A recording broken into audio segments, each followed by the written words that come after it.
ओम नमः शिवाय। जय हिंद दोस्तों, मेरा नाम बाबा रामदास है और मैं इस समय ये वीडियो ग्राम पारोली सिकरवार, फतेहाबाद ज़िला आगरा के नज़दीक हमारा जो आश्रम है वहाँ बैठ के ये बना रहा हूँ। और ये पीछे जो आप देख रहे हैं ये सब ये विभिन्न पेड़ पौधे हैं। और ये मैं आपको एक छोटा सा एक झलक दिखा देता हूँ। ये देखिए, ये एक छोटा सा मंदिर है हनुमान जी का, उसके बगल में ये काली माता मंदिर है। और ये देखिए, ये हमने जो है एक नया ये कुटिया बनाई है। ये एक छोटा सा रूम था और इस मंदिर के जो संस्थापक थे बाबा जी, ये उनकी ये एक समाधि है। और ये देखिए, ये हमने एक अखाड़ा बनाया है और आप इससे अगल बगल जो गृहस्थ लोग रहते हैं ये उनकी पशुशाला है। और ये हमारा ये एक छोटा सा आश्रम है जो कि वैसे अभी निर्माणाधीन है और अभी हम इसका निर्माण कर रहे हैं। ये पहली कुटिया हमारी बन रही है। तो मैं बहुत पिछले एक हफ्ते से भी इसलिए वीडियो नहीं बना पाया क्योंकि यहाँ कुटिया पे काम लगा हुआ था और हम लोग काफ़ी बिजी थे इसी की निर्माण सामग्री वगैरह जुटाने में। और हमने ये जो कुटिया बनाई है ये पहली कुटिया है हमारी।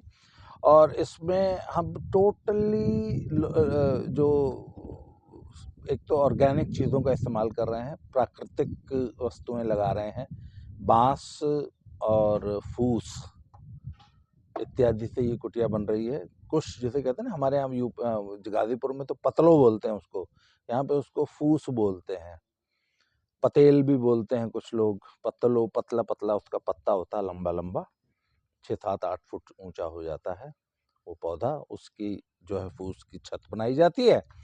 और बाकी बांस तो यहाँ पे ये जो आगरा की जो बेल्ट है ना, ये यमुना किनारे है गांव, तो यहाँ पे क्या है कि बांस बहुत अच्छा नहीं होता। तो बांस जो है हमको वो बरेली सीतापुर साइड का जो बांस है वो यहाँ की लोकल बांस मंडियों में बिकता है। तो वहाँ से हमको बांस लाना पड़ा लोकल बांस मंडी से। तो बांस तो हमने खरीदा है, बाकी फूस जो है यहीं गांव से इकट्ठी हो गई। तो फूस के लिए, फूस का एक समय होता है कि अभी जो खेतों में या खेतों की मेड़ों पे या जंगलों में जो फूस लगी हुई है वो कच्ची है। फूस पकने का टाइम होता है नवंबर में, तो मतलब दिवाली के बाद जो है वो फूस पक जाती है। तो दिवाली के बाद फूस काट के रख ली जाती है, फिर उसको उससे जो है छतें बनाई जाती हैं, जो कुटिया मढ़े जो है वो बनाए जाते हैं। तो उसका आमतौर पर ट्रेंड है कि नवंबर में उसको कटवा लिया जाता है, नवंबर में वो सूख जाते हैं तो उनके बोझ बना के रख लिए जाते हैं। और फिर जब जैसी ज़रूरत होती है, आमतौर पे फागुन के आसपास, मार्च अप्रैल मई जून, मतलब मई में वर्षा ऋतु से पहले सभी छतों की एक बार रिपेयर कर ली जाती है। तो अभी हमारे पास तो यहाँ फूस थी नहीं, तो गाँव के लोगों से हमने जो है पिछले सीजन की जो बची कुची फूस थी वो घर घर मांग के हम लोगों ने इकट्ठी की, बांस बाजार से खरीद के लाए। तो वो बड़ा एक युद्ध स्तर पे कार्य चल रहा था, इस वजह से मैं भी कोई वीडियो वगैरह नहीं बना पाया। तो और अगर मोटे तौर पे देखा जाए तो मुझे वानप्रस्थ लिए हुए अब लगभग 2 महीने से ऊपर हो रहा है। मुझे याद है 17 जून को हमने निर्णय लिया था ये। तो अब आप देख लीजिए कि जुलाई बीत, 17 जून के बाद 17 जुलाई, 17 अगस्त के बाद अब ये तीसरा महीना हमारा शुरू हो गया। तो देखिए, जब हमने ये निर्णय लिया था ना मैंने, तो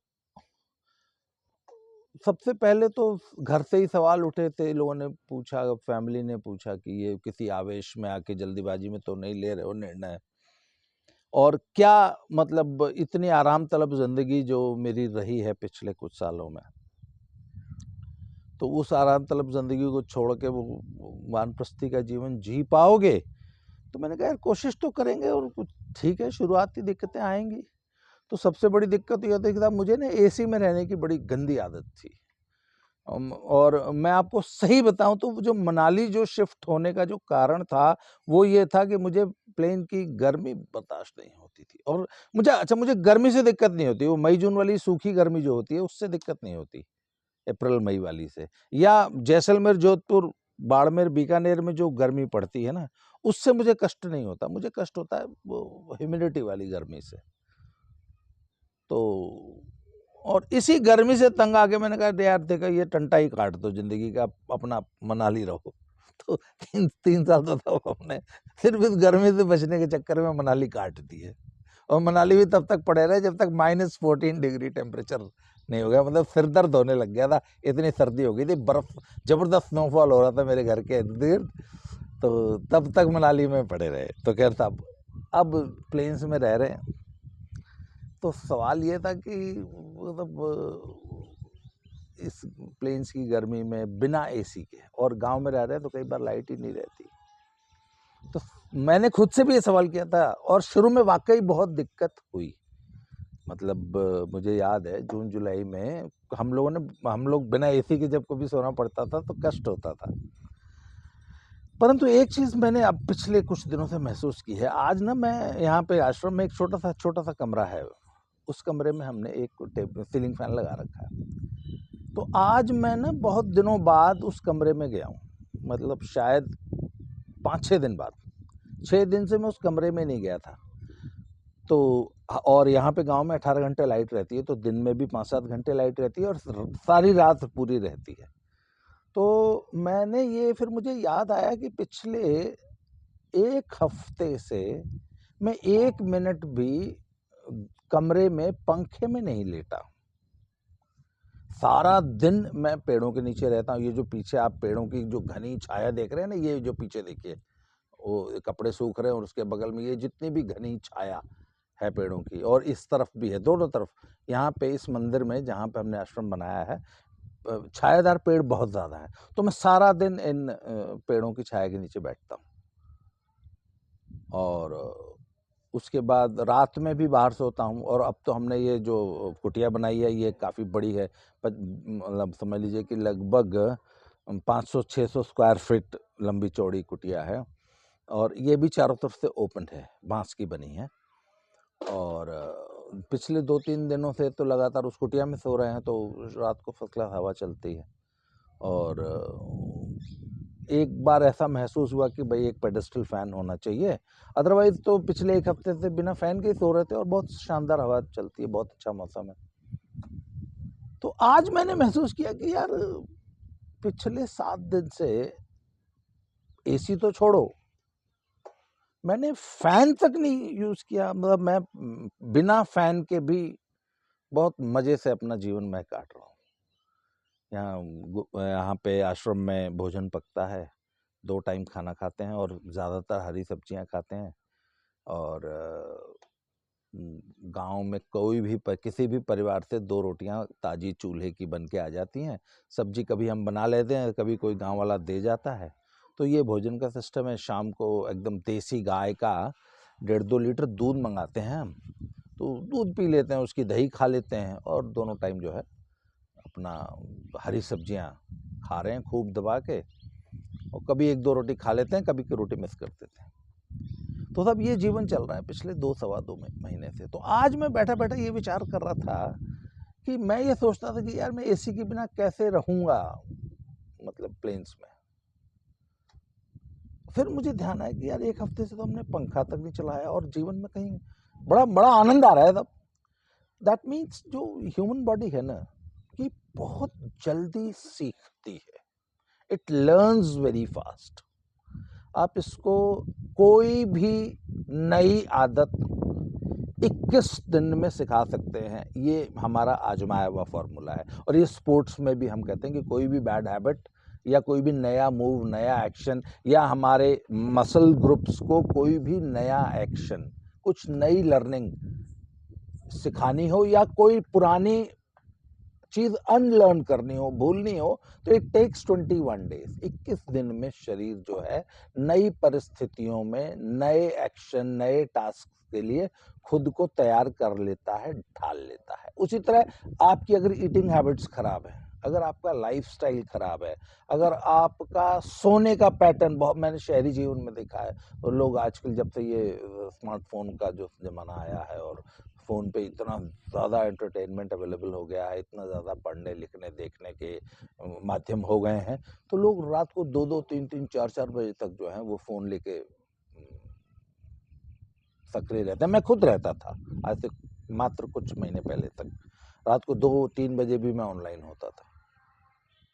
तो अगर आपका स्लीप पैटर्न खराब हो गया है, आपकी ईटिंग हैबिट्स खराब हो गई हैं, आपका ओवरऑल लाइफ़स्टाइल जो हैबिट्स हैं वो खराब हो गई हैं, it takes only 21 days to get rid of all those bad habits and to learn good habits. मानव शरीर मात्र 21 दिन में नई परिस्थितियों के हिसाब से खुद को ढाल लेता है।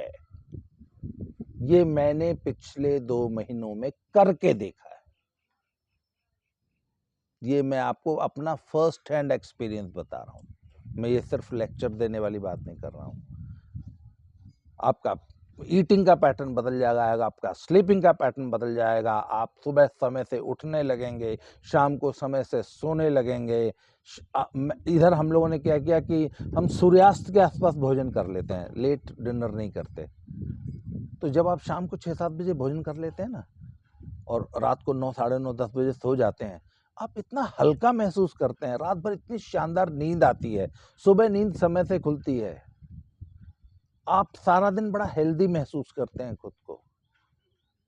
तो जैसा कि मैं बता रहा था, ये मेरा फर्स्ट हैंड एक्सपीरियंस है। पिछले 2 सवा 2 महीनों में मैंने ये खुद करके सीखा है कि आप अपने तमाम लाइफस्टाइल चैलेंजेस जो भी हैं, जो हमारे जीवन के तमाम रेस्ट्रिक्शंस हमने अपने ऊपर ओढ़ लिए हैं, पाल लिए हैं, जो एडिक्शंस हैं, जो आदती हो गए हैं हम जिन चीज़ों के, और जिन चीज़ों से हम डरने लगे कि हाँ ये कैसे छूटेंगी या हम कैसे कुछ नया सीखेंगे, कोशिश करके देखिए।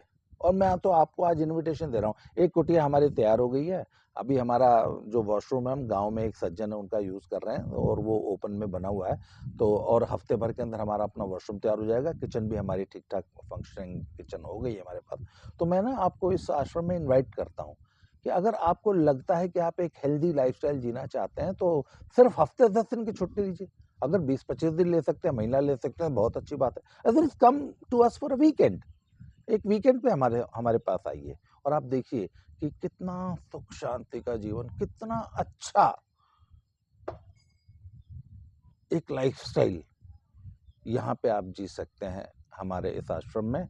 तो मैं इस आश्रम के अपडेट्स आपको देता रहूँगा। कल मैं ना हमने जो नई कुटिया बनाई है उस कुटिया में बैठ के ही वीडियो बनाऊँगा और कुटिया के बारे में बताऊँगा। और हम ऐसी कुटिया और 3, 4, 10, 5, 6 बना रहे हैं जिससे कि हमारे मेहमान आगंतुक और हमारे यहाँ जो और साधक, जो और वानप्रस्थी आएंगे हमारे आश्रम में, उनके रहने की भी हम व्यवस्था बना रहे हैं।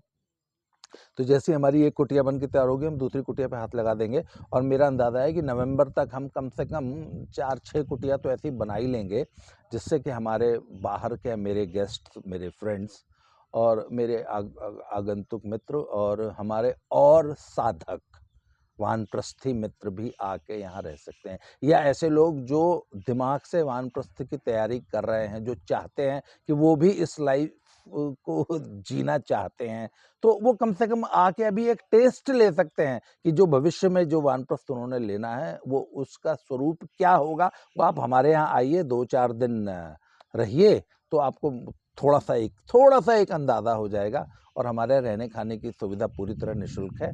हम सिंपल बेसिक कुटिया बना के दे देंगे आपको।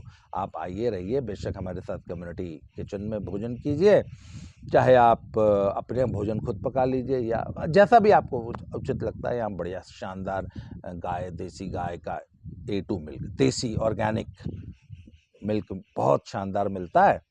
तो दूध पीजिए तो आप दूध, दही, मक्खन खाइए, ताज़ी हरी सब्जियाँ खाइए, गाँव की बिना पेस्टिसाइड वाली, और यहाँ आके हमारे साथ रहिए। Please be our guests. और ऐसे ही हम लोग आपस में बातचीत करते रहेंगे। कल मैं आपको अपनी नई जो कुटिया है उसके बारे में बताऊँगा, वो दिखाऊँगा।